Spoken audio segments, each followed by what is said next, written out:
Cah, semangat cah. Iki aku ketemu karo Pak Aris karena nek kene memang janjane karo Pak Aris. Pak Aris ki sing duwe iki jenenge Kampung Becik cah. Ki lokasine 7.400 sing memberi ruang ini adalah Pak Aris. Pak Aris cerita karena ning nggone kontene Om Milik sama sekali Pak Aris urung neng lho. Secara khusus ngobrol tentang Kampung Becik urung lho Pak Aris. Iki cah sedulurku luwih enom saka aku dhek di bawah setahun cah. Monggo Mas Aris kita ngobrol ngawur we. Iki mau disidake Mbak Ade wedang karo pisang gawake bojone Pak Aris.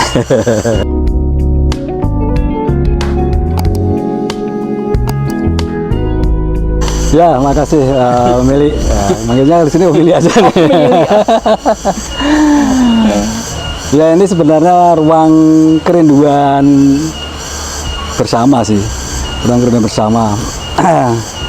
Jadi sudah sejak lama kita itu merindukan suatu tempat di mana berkumpulnya orang-orang. Makanya nih sekarang tempatnya nih ya, kalau kepemilikan sudah bukan saya lagi Mas, sudah 3. Jadi saya, Om Ili sama Mas Sutar. Nah tempat itu bertumbuh bersama. Kenapa menjadi kerinduan? Karena dulu di kampung itu Mas ya, di kampung itu kan orang itu bisa seenak itu mereka saling menitipkan anak, kemudian saling belajar, anak tetangga main ke rumah, anak saya main ke sana. Dan semakin lama kok hal-hal kayak gitu itu semakin menipis gitu. Pudar ya Mas ya? Pudar karena nggak tahu apa karena kesibukan. Pasti salah satunya yang wong do golek duit sakake-akeh iki mau lho. Terus dan itu juga kerinduan-kerinduan dari teman-teman saya yang di luar. Yang diaspora itu pada akhirnya ketika usia sekarang ini Mas, di atas 50, pada akhirnya dia juga merindukan hal-hal seperti itu. Iya sih. Nah, kok kemudian itu kehormatan bagi saya ketika pemilih dengan grup JRU-nya itu kok bersedia gitu loh Mas. Bersedia untuk bareng-bareng untuk mewujudkan kerinduan-kerinduan seperti itu. Nah, itu kan menyenangkan sekali. Karena kalau hanya sendiri pasti nggak bisa. Itu namanya kerinduan personal. Padahal ini sudah menjadi kerinduan komunal yang mana ternyata belajar itu benar-benar sampai meninggal, sampai akhir hayat.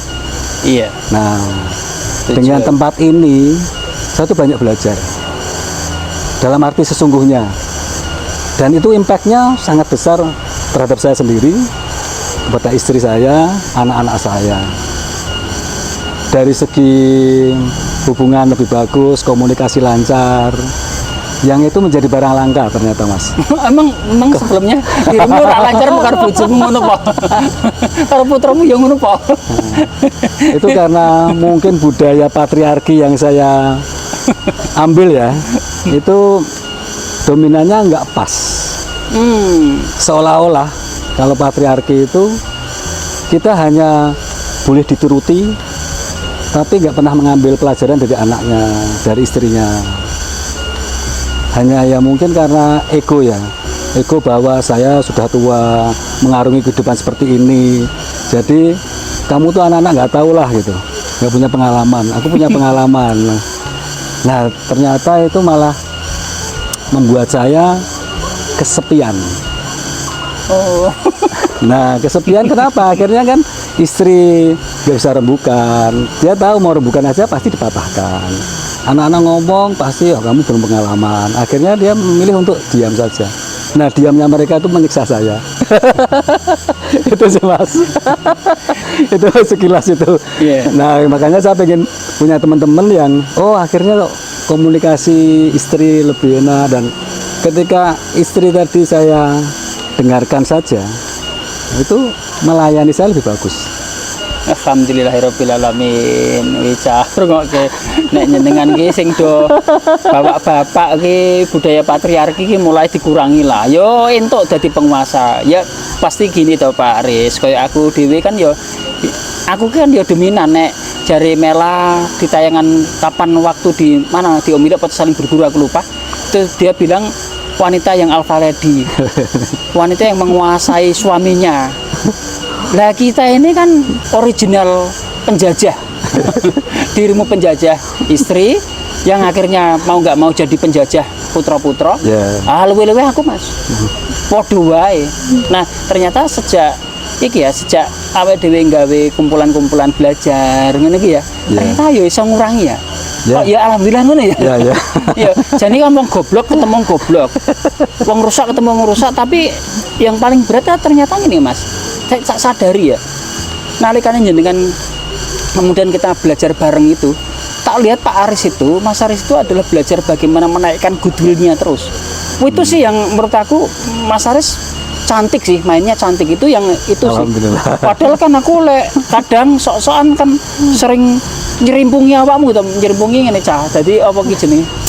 Ngasari, misalkan ya awal mulane dhewe gawe kegiatan iki kan.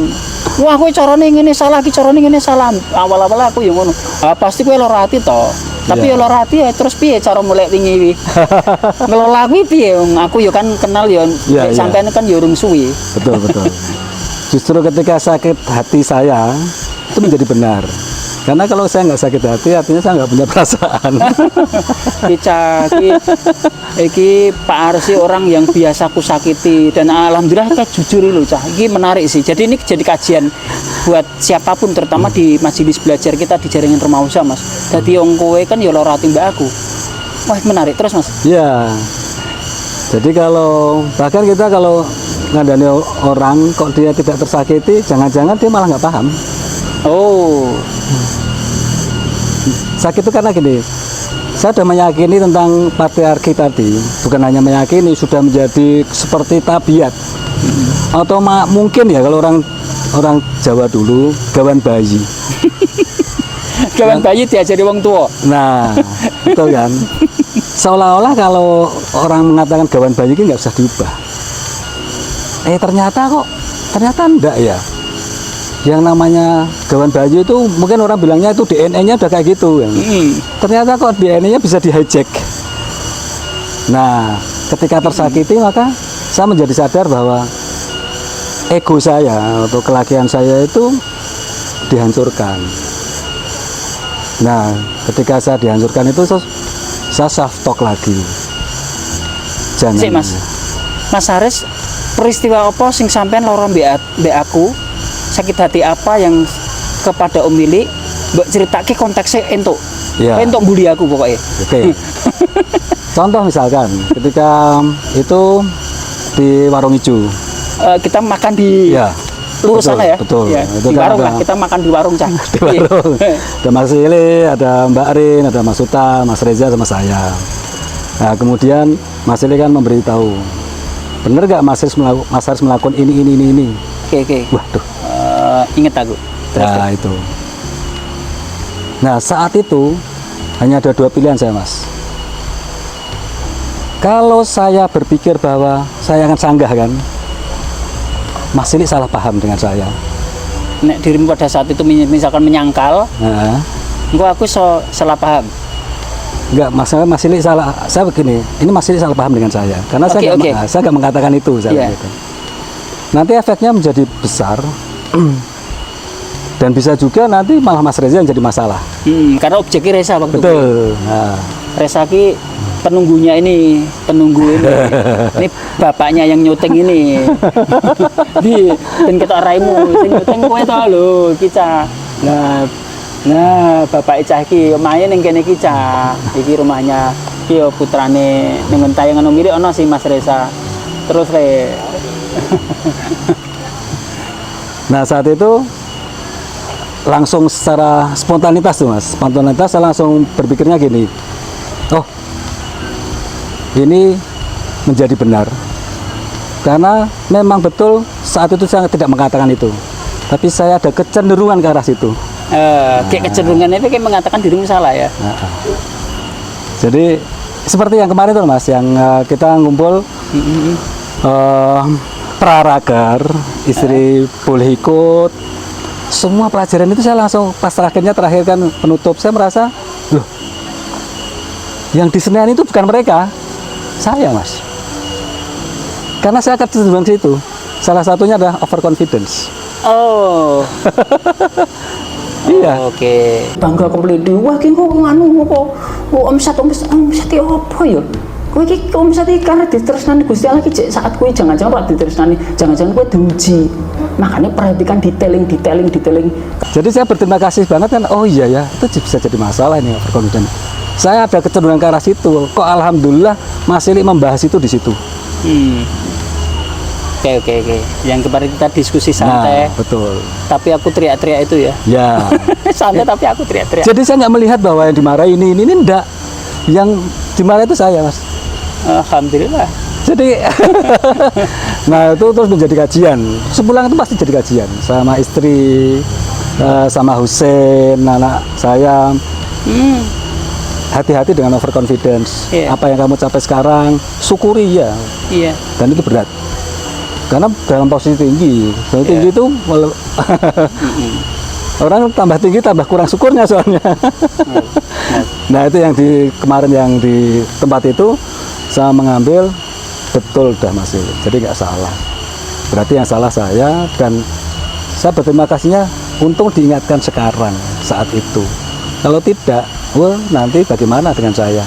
Saya akan berubah. Nah itu mengubah saya semua Mas. Alhamdulillah. Iya wes susah aku ki toko ngomong ya tukang ngawur tuh Mas Aris.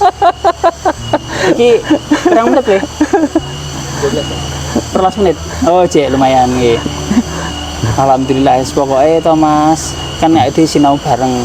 Tapi aku turun tetap kuat terus karena sebenarnya penguat dari kita belajar ini kan bersama-sama. Bukan seolah-olah dirimu butuh aku tok, tapi kan aku butuh awakmu. Sangat butuh sih. Banyak banget yang iki ya butuh lah, ora butuh piye wong iki nggone telatahe Pak Aris kok. Ora butuh apa nang iki duduk ini aku iso diusir Pak Aris kan wis faktual gitu. Anu Mas, aku tolong ditambahi penguatan ini Mas. Betapa kerinduan atas komunal. Itu aku setuju dengan apa sing sampean ngomong sing pertama mau kae. Awak dewi kan usia wis di atas 50 atau siapapun orang yang di atas usia 45 atau 40 aja sudah mulai punya kerinduan untuk pulang. Pulang itu bisa apostrof ya, bisa tanda kutip dalam bentuk apapun. Ya. Karena aku sangat mempercayai masa-masa kecil itu selalu indah. Ya. Nah, itulah yang sementara sebenarnya kita terus elaborasi bahwa semua teman-teman kita yang usianya 40 itu siapapun kalian pasti akan pulang. Lah kita ini sedang menyiapkan tempatnya Mas. Contohnya gini contohnya. Kenapa sih kita tidak membuat yang sekarang ini kita tempat ini suara yang indah ini. Ini jenenge jenggeret apa?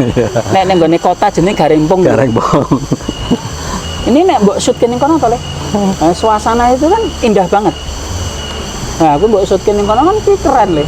Karena suasana ini yang sebenarnya dibutuhkan oleh siapapun tanpa terkecuali karena ini kerinduan masa kecil. Karena kerinduan komunal itu kan kerinduan banyak orang. Tapi kerinduan yang sama itu hampir ada benang merahnya Mas Aris. Salah satunya adalah ruang atau tempat yang hijau. Karena kita sekarang ruang hijau sekarang sangat pudar. Ya kan kita hidup di hati-hati Dit. Kayak Radit ke. Kayak Radit. Radit itu siapa Pak? Sekitar pira? Radit ini 16 tahun.